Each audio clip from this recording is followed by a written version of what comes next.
ये 16 तो पहले थोड़ा सा एक हल्का रिवीजन पिछले श्लोक का, उसी से ये भी संबंधित है। तो 15वां क्या था? 5 जन ऋषिकेशो देवदत्तम धनंजय पांडव दद्मो महाशंकम भीम कर्मा प्रपोधरा, ये इसका श्लोक था। तो संक्षेप में ये है कि इसको हम फिर समझे कि 5 जन ऋषिकेश, तो ऋषिकेश किसका नाम आएगा? क्योंकि ये एक अंतर्यामी थे, सबके विचारों को समझ लेते थे, सबके भावों को समझ लेते हैं, ठीक या थे। अब भी अगर हम लोग विश्वास करते हैं तो एक डर बना रहता है कि हम ऐसा काम ना करें कहीं ईश्वर हमसे नाराज न हो जाए। आप भी एक भावना बनी होती। तो जैसे यहाँ पर तुमको बताए गए थे 5 इंद्रियां, 5 इंद्रियां, 5 इंद्रियां कह दो, चाहे 5 इंद्रियां कह दो। तो पहली क्या थी? देखने की, हमको अच्छा देखना चाहिए और अच्छा सुनना चाहिए, अच्छा बोलना चाहिए, अच्छा सुनना चाहिए, अच्छा खाना चाहिए, ठीक। ये 5 इतने ही में सब पूरी। तो हम इतना ऊपर वाला भाग अच्छा रखें। और वही चीज देखो धनंजय, धन एकत्र करने में बहुत सावधानी रखना चाहिए। धन जो है बेईमानी ना हो। अर्जुन ने धन एकत्र किया था, नाम पड़ गया था धनंजय, लेकिन कैसे किया था? अपनी भुजाओं के दम पर, बुद्धि से, विवेक से।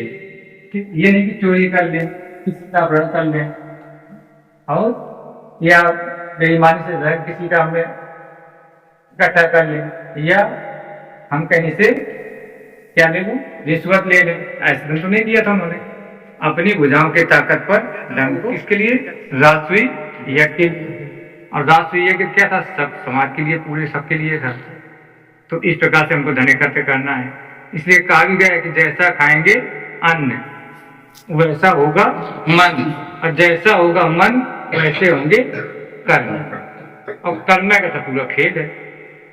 जीवन में जो कुछ भी हमको सुख दुख मिलते हैं, ये अधिकांशतः प्रायः किसका होता है? कर्मों का खेल होता है। हमको प्रयास करना चाहिए कि सबसे आशीर्वाद लें, श्राप नहीं लें। किसी का हम बुरा करेंगे तो क्या मिलेगा? क्या आशीर्वाद मिलेगा? तो क्या प्रयास करना है कि अच्छे आशीर्वाद कब मिलते हैं? जब हम अच्छे कर्म करते हैं। फिर भीम करता ब्रह्मोदरा नाम आया, यानी भीम कर्म, आप अच्छे काम करिए समाज सेवा के लिए, देश सेवा के लिए।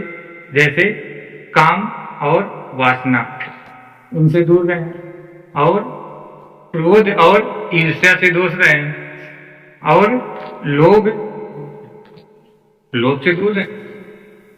लोभ भी बहुत खतरनाक चीज होती है। एक लालच, अगर लालच आ गया तो भी दिक्कत करती है। तो इनसे हम सब लोग दूर रहें। अब इसी में 16वां क्या है? अनंत विजयम राजा कुंती पुत्रो युधिष्ठिरः नकुलः सहदेवश्च सुघोषमणि पुष्पकौ।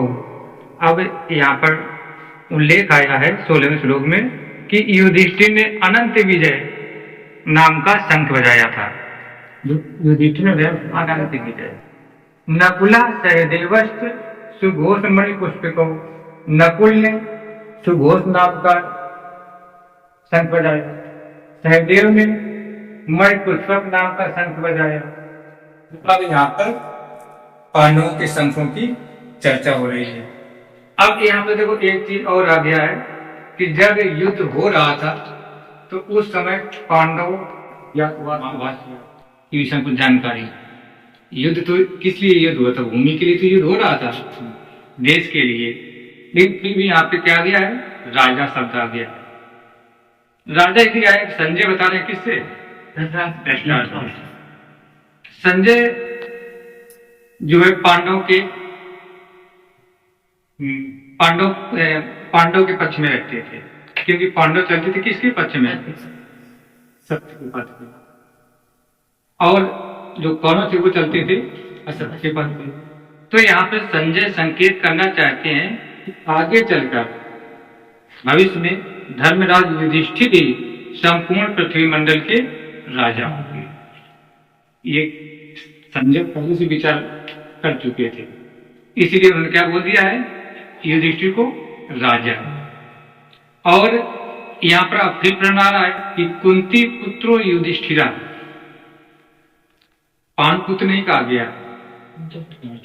जबकि थे पान पुत्र, राजा पुत्र थे।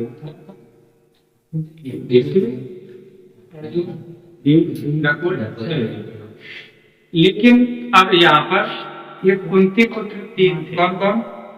कुंती के तीन पुत्र थे, भीम, अर्जुन और युधिष्ठिर, और दो बच्चे थे, नकुल, सहदेव, माद्री के।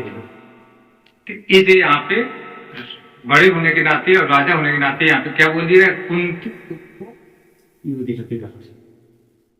अब यहाँ पर एक ये प्रश्न आता है कि राजा कहने का तात्पर्य जो उन्होंने राजा बोल दिया, जबकि राजा थे नहीं। तो युधिष्ठिर जी वनवास के पहले, जब वनवास नहीं हुआ था, तो उस समय आधे देश के राजा थे। आधे को लेकिन दुर्योधन ने क्या कह, हम आधा भी नहीं देंगे, आधा भी लोगों को भर भी घूम नहीं देंगे।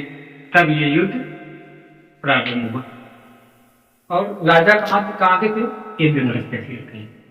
और नियम के अनुसार इनको क्या था, 12 वर्ष का वनवास हुआ और 1 वर्ष अज्ञातवास था। तो जब ये पूरा समय काट के आए थे, तब ये युद्ध प्रारंभ हुआ था। इसलिए बोल दिया युधिष्ठिर और राजा सब लगा दिया। किसके द्वारा लगाएंगे? संजय के द्वारा।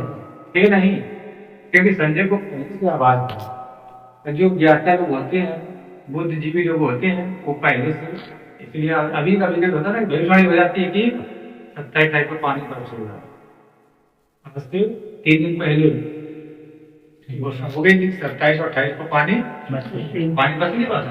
अब भी वही विज्ञान जो हम लोग आज प्रयोग कर रहे हैं, विज्ञान कहते हैं, वही पहले जो महापुरुष हुआ करते थे, वो अपनी दिमाग में, अपने विवेक से, अपने ज्ञान से सभी भविष्यवाणी कर किया करते थे। आज इसमें और कुछ नहीं है, यही था कि किस नकुल ने कौन सा संघ बनाया, युधिष्ठिर ने कौन बनाया, और बाकी का जो और होगा वो चलेगा सबके लोग में। तो आज की जय हिंद, जय भारत। इसमें कोई खास नहीं था।